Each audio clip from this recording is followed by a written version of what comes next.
CBN Motivação, com Gonçalo Júnior. Gonçalo Ponte Júnior está conosco, como em toda quinta-feira, para o nosso CBN Motivação. Como eu disse, hoje vamos falar de motivação diante do excesso de trabalho. São sempre pedidos que chegam pelo e-mail, pelo WhatsApp do Gonçalo. Ele primeiro diz qual é o e-mail. Gonçalo, boa tarde, o e-mail que pode entrar em contato com você, para que a gente tenha esses assuntos que são sempre muito pertinentes. Boa tarde. Boa tarde, Bruno. Boa tarde, André. Boa tarde, Juninho. Boa tarde, ouvintes. É verdade, Bruno. Tenho recebido vários e-mails e eu tenho tentado responder a grande maioria. Claro que só dá para responder por e-mail. Para que programa eu tenho trazido para aqui para a coluna. E aí você seleciona para trazer para a coluna. Aquele mais ousado, aquele mais instigante. E o Sérgio Mateus, lá do bairro... Diga o e-mail primeiro, aí o pessoal já vai guardando na cabeça. O e-mail é o contato@gpontes.com. contato@gpontes.com. E quem quiser me seguir no Instagram, Gpontes Oficial. Esse e-mail chegou de quem? Esse e-mail chegou do Sérgio Mateus, do bairro dos Estados. Super interessante, olha só. Ele me mandou esse e-mail dizendo que durante o trabalho, quando ele está trabalhando, ele é muito demandado, é muito procurado, é muito mandado, ele se sente sacrificado, o chefe dele pede muito, o supervisor pede, todos pedem e por aí vai. E aí ele pergunta: professor Gonçalo, o que faço para não me desmotivar? Pois estou perdendo a minha motivação no trabalho, porque penso que todos tiram proveito do que faço, todos me pedem muito. Minha resposta a você, meu caro Sérgio: agradeça a Deus por você estar sendo exageradamente pressionado no trabalho e demandado. Sabe o que eu quero dizer, Sérgio? Sabe quem é que sofre pressão durante o trabalho? Quem é importante para a empresa, quem é importante para o trabalho. Sérgio, nós viramos o século e a partir de então passamos a precisar mais de nós do que de favores. Então, a pressão faz parte do jogo profissional. Quanto mais demandado, quanto mais pressionado você for no trabalho, é sinal que você tem importância no processo. A grande preocupação sua é quando as pessoas começarem a não lhe procurar. Isso é sinal que eles estão procurando alguém para vir para o seu lugar. Você sabe, meu caro Sérgio, que existem 3 situações durante o nosso trabalho.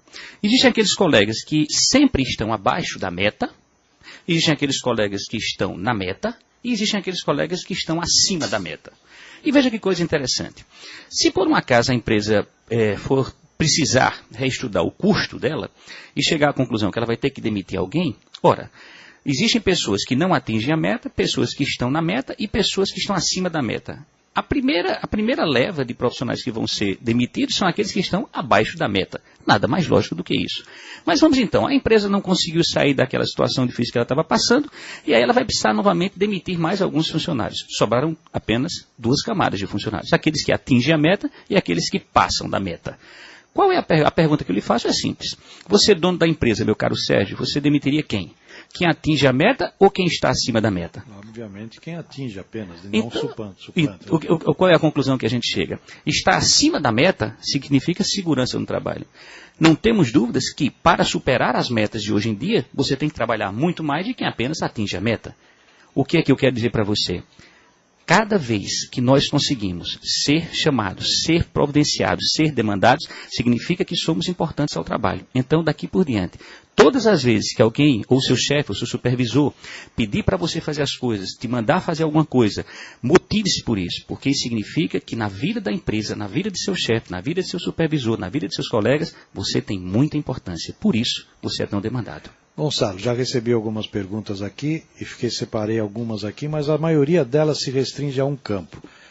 Todo mundo que está lhe ouvindo e lhe conhece nas suas palestras, eu, por exemplo, que já assisti algumas delas, parece que o seu trabalho é voltado única e exclusivamente para o setor de vendas. E não é verdade. Não é verdade. Mas muito para o setor de vendas. Né? Porque essa motivação, eu queria que você analisasse, com relação a vendas, ela tem que ser uma motivação, vamos dizer, até triplicada, quando tem metas para cumprir. É diferente de um cargo que você ocupe num escritório que é mais interno, que você não tem que contactar com clientes, não tem que falar com ninguém, tem mais burocracia e menos a parte pessoal, interpessoal. É verdade? As suas palestras têm muito mais da parte de vendas? De vendas e atendimento. Em verdade, as minhas palestras, elas buscam muito a mudança, o instigamento de comportamento daqueles que trabalham, né? Só te interrompendo para concluir, esse Sérgio me parece ser de vendas. Esse Sérgio tem um jeitão de quem trabalha com vendas, ele é um vendedor. Um vendedor. Pela palavra dele, me parece que empresa. É um vendedor, metas sim. E tudo, né? É um vendedor. Mas eu quero dizer a você, meu caro Bruno, as metas, elas estão saindo do campo externo da empresa e elas começam a adentrar nas empresas. O que eu quero colocar? Nós vamos virar agora um tempo em que duas coisas vão ser extremamente peculiares. No próximo programa, vamos ver se a gente fala sobre isso. Duas coisas vão ser extremamente peculiares. A primeira é lidarmos com a geração pós-80. De que forma atender essas pessoas, de que forma trabalhar com elas, de que forma ter resultados delas. Você diz uma geração que ainda não atingiu os 40 anos de idade. Não, pós-80, os 80 anos. A geração vai ser... não, a geração pós-80 de idade. Que vai ter crescido isso, bastante. Essa geração, alguns estão dando aí o nome, veio a geração X, a geração X, Y, essa meninada, e agora existe a geração 80, aquela geração dos 80 anos, que a gente vai ter que lidar com isso e vai ser uma jogada muito interessante no mercado. Vamos trazer esse assunto para cá. A segunda condição é o seguinte, meta, todos nós sabemos que significa um momento em que a empresa analisa o custo do profissional dentro dela. Ou seja, ela é uma medida explicativa temporal de ações. Ou seja, a empresa avalia o meu trabalho para ver se o que eu estou fazendo compensa o que ela está me pagando. Então, as metas, elas começam gradativamente a fazer parte do cotidiano da empresa, inclusive quem mexe com burocracia. Você veja hoje até mesmo essa questão da produtividade, né? Os juízes no Brasil têm produtividade. O CNJ hoje impõe uma produtividade. Ora, a gente está falando de um campo de judiciário. Se você prestar atenção, hoje você tem um programa e que você tem que mexer. A sua meta está posta na sua mesa. A Andréa tem a meta dela, o Juninho tem a meta dele. Cada um de nós temos a meta. A diferença da meta de quem trabalha com burocracia com a meta de quem está lá fora, e isso vai mudar também, é porque quem atinge a meta lá fora é premiado. Existem prêmios, principalmente no campo de vendas. A tendência natural é essa, a meta começar a incorporar o dia a dia das empresas. Nada mais justo que isso, né? Você já pensou? Porque a meta motiva. A meta é um sensor motivacional, é uma medida motivacional. Pô, vamos colocar aqui a nossa secretária do lar. Né? Vamos colocar a seguinte situação. Querida, é o seguinte, olha, a sua meta hoje é fazer a faxina na casa. Sim. Mas se por um acaso você conseguir fazer a faxina e conseguir lavar a roupa, você vai ganhar X% a mais. Ela vai buscar ultrapassar essa meta porque ela está sentindo-se motivada para tal. Então, a meta, ela começa a adentrar, como eu disse, vagarosamente, todavia é um ponto fatal. Ela vai fazer parte das corporações.